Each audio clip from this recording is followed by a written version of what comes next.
अक्सर हम अपनी बातचीत में सुनते हैं, वो व्यक्ति मुझे गंभीरता से नहीं लेता, या खुद महसूस करते हैं कि लोग मेरा सम्मान नहीं करते, कोई मेरी बातों को अहमियत नहीं देता, या मुझसे कोई सलाह तक नहीं मांगता। ऐसा महसूस होना आम बात है, लेकिन इसका एक कारण यह भी हो सकता है कि आपके व्यवहार में कुछ ऐसी आदतें हों जो दूसरों को आपको गंभीरता से लेने से रोकती हैं। हो सकता है आप में इन 7 आदतों में से कोई एक आदत हो जो आपकी छवि को कमजोर बनाती है। यही वे कारण होते हैं जो न केवल आपके संबंधों को प्रभावित करते हैं, बल्कि आपकी तरक्की में भी रुकावट बनते हैं। कई बार हम खुद महसूस नहीं कर पाते, लेकिन कुछ आदतें हमें पीछे खींच रही होती हैं। सबसे पहली बात, जरूरत से ज्यादा बोलना। लोग अक्सर कहते हैं, ये तो चुप ही नहीं होते, ये किसी की बात सुनते ही नहीं, या बस अपनी ही कहते रहते हैं। कई लोग सोचते हैं कि वे जो भी कहते हैं वो सच और जरूरी होता है, लेकिन हर बात बोलना सही नहीं होता। शोध बताते हैं कि जो लोग बहुत ज्यादा बोलते हैं, उनमें से 65% लोगों के जीवन से खास मौके हाथ से निकल जाते हैं, सिर्फ इसलिए क्योंकि वे उस समय नहीं सुनते जब उन्हें सुनना चाहिए। हर बात शेयर करना जरूरी नहीं होता। समझदारी इसी में है कि क्या, कब और कितना बोलना है। कभी कभी चुप रहना समझने और सीखने का सबसे अच्छा तरीका होता है। जरा सोचिए, जो बातें आप किसी अजनबी से खुलकर कह रहे हैं, क्या वही बातें आप अपने घर वालों से भी करते हैं? अगर नहीं, तो फिर उन बातों को बाहर दूसरों के सामने कहने की क्या जरूरत है? अगर हम अपने करीबी लोगों से कुछ नहीं शेयर करते, तो बाहर उसे फैलाना हमारी ही गलती है। हमें अपनी जिम्मेदारी समझनी चाहिए। इसी तरह अगर आपको किसी का मैसेज, कॉल या ईमेल मिलता है और आप समय पर जवाब नहीं देते, तो आप अनजाने में सामने वाले को यह संकेत दे रहे हैं कि आप गंभीर नहीं हैं। आपकी चुप्पी यह दर्शाती है कि सामने वाला व्यक्ति या उसकी बात आपके लिए अहमियत नहीं रखती।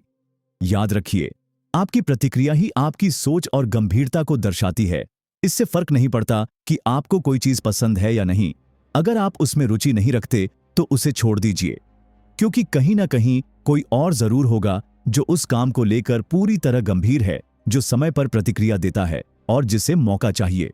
वो व्यक्ति जो तुरंत जवाब देता है, लोग उसी से काम करवाना पसंद करते हैं। ऐसे लोग भरोसेमंद माने जाते हैं। भारत में ही नहीं, विदेशों में भी एक आम समस्या है। लोग मैसेज या ईमेल का जवाब नहीं देते या जानबूझकर टालते हैं। लेकिन याद रखिए, अगर आप देर करते हैं, तो लोग आपको गंभीरता से लेना बंद कर देते हैं। कम से कम 24 घंटे के भीतर जवाब दें, चाहे वो हां हो या ना। साफ कहें, मैं कर सकता हूं या मुझसे नहीं होगा, लेकिन अनदेखा ना करें। स्पष्टता और समय पर जवाब देना आपकी प्रोफेशनल छवि को मजबूत बनाता है। सच्चाई यह है कि आप भी अच्छी तरह जानते हैं कि आपको क्या कदम उठाना चाहिए और किस आदत को बदलकर खुद को सुधारना है। तीसरी बड़ी बात जो आपको पीछे खींच सकती है, हर बात पर हां कहना। वहां चलो, मेरे लिए ये कर दो, उसके लिए ऐसा कर दो, और आप बिना सोचे हां कह देते हैं। हर समय सबको खुश करने की कोशिश, हर काम के लिए हां कहना। कुछ लोग सोचते हैं, मैं कभी ना नहीं कहूंगा, लेकिन यही आदत धीरे धीरे आपको थका देती है और आपकी प्राथमिकताएं खो जाती हैं। दूसरों की मदद करना अच्छी बात है, खासकर जब आप जानते हैं कि आप कर सकते हैं। लेकिन हां कहने से पहले सोचिए कि क्या वो सही है, जरूरी है, और क्या आप सच में उसे निभा पाएंगे। ना कहना भी एक जरूरी कला है, जो आपकी आत्मसम्मान और समय की कद्र को दर्शाती है। जब आपसे कोई काम करने को कहा जाता है, तो आप तुरंत हां कह देते हैं और वो काम कर भी देते हैं। लेकिन उसके बाद परेशानी शुरू होती है। कभी घर में तनाव होता है, कभी आपके भीतर इरिटेशन पैदा होती है। आप खुद से सवाल करते हैं, मैंने हां क्यों कहा, मैंने ये क्यों किया? असल में उस समय आप उस व्यक्ति को मना नहीं कर पाए। शायद झगड़ा टालना चाहते थे या माहौल बिगाड़ने से डरते थे। लेकिन ये डर अक्सर आपको एक और बड़ी परेशानी में डाल देता है, एक लंबी अंदरूनी उलझन जो न केवल आपको बल्कि आपके परिवार को भी प्रभावित करती है। इसलिए जरूरी है कि आप हर बात पर हां न कहें। हां कहने से पहले खुद से पूछें, क्या मेरे पास यह काम करने की क्षमता, समय और मानसिक शांति है? अगर जवाब ना है, तो ना कहना ही सबसे समझदारी भरा फैसला होगा। चौथी आदत जो आपकी छवि को नुकसान पहुंचा सकती है, ओवर शेयरिंग, यानी जरूरत से ज्यादा अपनी निजी बातें साझा करना। मान लीजिए 4 लोग बैठे हैं और बातचीत हो रही है। कोई कहता है, वो लड़का बहुत अच्छा खेलता है, तो आप तुरंत अपनी कहानी जोड़ देते हैं। कोई कहे वो व्यक्ति बेहतरीन खाना बनाता है, तो आप फिर अपनी कोई पुरानी बात लेकर आ जाते हैं। हर बात में खुद को जोड़ने की ये आदत धीरे धीरे लोगों को आपसे दूर कर देती है।